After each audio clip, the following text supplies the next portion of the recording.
I want to talk about how to overcome toxic productivity. And I am making this video honestly for myself because I need to do this right now. So, what is toxic productivity? Toxic productivity is that feeling that you have when you feel as if you need to be productive at all times, where you feel as if when you're relaxing, it's almost like a waste of time. It feels like you might have even worked for 3-4 hours a day and gotten that good feeling of productivity, and you might be getting dinner with your family or with a friend, and you just feel suddenly as if it's not a good use of time, and then you're not able to be present, and you're suddenly not able to be there, and you're kind of like, you're just not comfortable. You don't want to be where you are. And I deal with this a lot, and I'm dealing with this a lot right now, actually, these last few days. So I'm right now on a family trip in this literally in the Philippines, beautiful place with my in-laws, and I'm dealing with toxic productivity. Work is the thing that gives me a lot of joy in my life. I don't know if there's anything actually that there's very few, like work gives me so much joy. It's that feeling of like getting a lot of work done just feels so good, and I don't know, maybe meditation, and sometimes when I can lock into like a really good moment with my wife or with a family member, that's like, there's a lot of joy there too. But outside of those things, it's my work, there might be meditation, like those things, reading is one of them, but doing some sort of work, and when I say work, I mean reaching for a longer term goal. It doesn't necessarily have to be like corporate work. It can be any type of work. It could be writing your book. It could be writing a song. It could be, usually for me, when I refer to work that I love, it's like a personal project that I'm going after. That's like the work that brings me the most joy in life. And it's really, I'm noticing that when I'm not creating, when I'm not making those strides, I can start to feel this toxic productivity. And it's good to have this drive, right? But I think there is a toxic side of it where you just feel as if you're not, you feel like you're wasting time, right? And I think that's the best way to put it. And so I think I have a way to deal with this, and I'm gonna like talk about it right now. And the solution is not like something crazy. I think the solution is to practice mindfulness constantly. Like when that feeling arises, practice mindfulness. I think that's going to be the solution for me. There's a really good book called The Power of Now by Eckhart Tolle. I need to reread that, honestly. I should maybe be reading that right now. I think actually a good thing for me to do whenever I go on trips, vacations with family, and just like trips where I'm able to kind of squeeze in work. Like right now, it's great. We had this breakfast, and we went to the beach, and everything is it's like amazing, But my soul is yearning for just some hard freaking work, just to get in and do some work, And so, anyway, so I'm taking this hour right now to record some videos because right now I'm on a creative break, and my work is giving me a lot of joy. My work is writing songs and creating these YouTube videos. Both things are brand new, and I'm just hungry to do as much of them as I can. And when I'm not able to do those things, I've noticed that I just have this emotion that I'm having to deal with. And so the solution, I believe, for me is going to be, and maybe for you too, is going to be being present, right? Because in a way, if you, and by being present, I mean, suddenly now, at least this is what I'm gonna try to do. When I catch myself feeling that toxic productivity feeling, I'm gonna just say, okay, let's be here now. Let's be mindful. Let's practice mindful activities. What does that mean? Let's mindfully eat this meal. Maybe I don't want to eat this meal right now, because usually when I'm at home, I'm fasting. I don't eat until I've gotten some work done. But let me just mindfully eat this breakfast. When somebody's talking to me, let me actively listen. that's something I could be way better at. My goodness. I mean, there's so many times somebody's talking to me and my mind is just like, it's all over the place. I'm like, sometimes I'm able to listen to them, but sometimes my mind is going elsewhere. I'm getting a lot better at this, but there are times in the past where I've had this problem where somebody's talking to me and I'm either thinking about what I'm going to say next, or my mind is kind of like wandering about a to-do list or whatever, rather than just listening, And so active listening is another one. Another one is looking at things in a meditative way. Another one is just if you're not doing anything, like there's been a lot of, on this trip specifically, it's been a lot of travel, right? It was like a 19 hours of flight time with a 3 to 4 hour layover. So it's like a lot of flying, a lot of time just sitting. And then there's a lot of time driving. There's tons of traffic in Manila, so lots of time driving. And you're in the car with a lot of people, so you can't, like usually what I do in the car, if I'm chilling in the car, is I'll practice singing or throw on a beat and start to try to practice hip-hop vocals a little bit, rapping a little bit. Or I might throw on my headphones and listen to a YouTube video, which maybe but I don't, around this situation, I don't have Wi-Fi, so there's not like so you can't really, and I just don't want to be like that, like throwing on my headphones while I'm in a car with 5 other people. I want to kind of I want to be there for the conversation if one starts up. And so anyway, I just, and maybe honestly, I think honestly everyone would have been fine if I just like threw on headphones for like an hour. I think that would have been fine. So maybe this is actually a good memory for myself, reminder for myself. But I think like the real thing, if I could have like channeled the highest, the best version of Rishi, the best version of myself, I think what it would be in that car ride, in these kind of dead spots, when there's not a lot of talking or whatever, just breathing, just existing. And I think if I could really master that,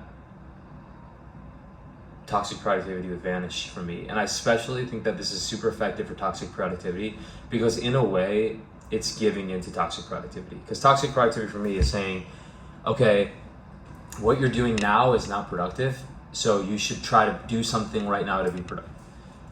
But if you can practice being present, that is the most productive thing you could do, right? Because if you can channel presence, stillness on command, that's when you can write the best songs. That's when you can really connect with people. That's when you can lock in and do incredible athletic sports. I remember tennis. If I had the ability to call on presence at will, I would have been probably 5 times better than I was. So many matches I've lost, so many points I've lost because you lose concentration, right? It's not a technical skill that you're not able to stay in the moment long enough. And so learning how to be present in a way is giving you the toxic productivity. It's saying, yeah, okay, I can't work right now, so I will sharpen my axe by learning how to be present, so that when I do have to work, when I do have to record these videos, when I do have to write songs, before I was a software engineer, when I do have to write code, I am 100% there. And so that's the solution. And I don't know, let me know if you've had this issue, if you deal with toxic productivity. Maybe a lot of people don't deal with this. A lot of people probably have no trouble relaxing. But I think there are people out there like me who probably you have trouble relaxing, not because you're like super uptight or anything, but it's more because you know what it takes to get to your goal. You can see your vision.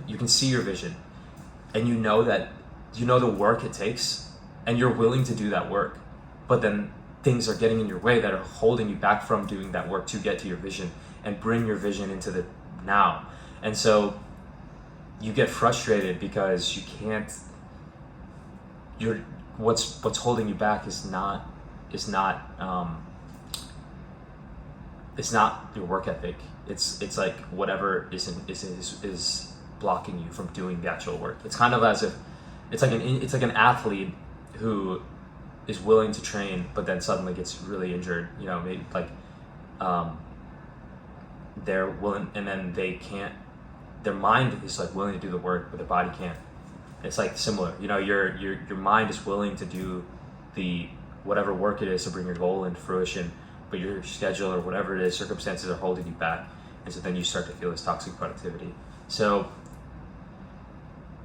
anyway, that's what I'm going through right now, and I'm working on it because I want to do epic stuff. I want to like build cool stuff, but at the same time I want to have deep connections with people, and I want to travel and see places and actually be there, like actually be at the place and experience it, and not feel like it's a waste of time that I'm not in my room practicing scales, you know? So that's what I'm going through right now. I don't know. Hopefully, if this helped you at all, please give me a like and subscribe, and let me know in the comments if you've dealt with toxic productivity, if you have other tools. I think what I'm going to start doing is reading, when I know I'm going on a trip, reading spiritual books, and bring spiritual books with me, so that I'm able to remind myself that this life is a complete mystery, and we're just in this crazy cosmic dance of the world where your soul in a body on a watery planet going around a ball of fire, and you don't know how long you're going to live here for, and you might as well try to be present and enjoy what's in front of you and learn how to live now. And so then while living now, you will be able to sharpen your axe, and then when you get to your work, when you get home, and for me, it's like I get home and I go to this like little coffee shop, and I usually get some tea or something, and then I'm just like, I kind of like post up. I usually find like this little spot where I can put my feet up on a thing, and I kind of cozy up on my laptop, and I just sit down and start working. And when I get to that spot, I will be like ready to just lock in, because the last thing I want is to be the person who's on a trip and thinking about work, and then as soon as you get to work, you're like unable to be present with work. So use vacations as an opportunity to practice presence, so that when you get to work, your axe is sharp.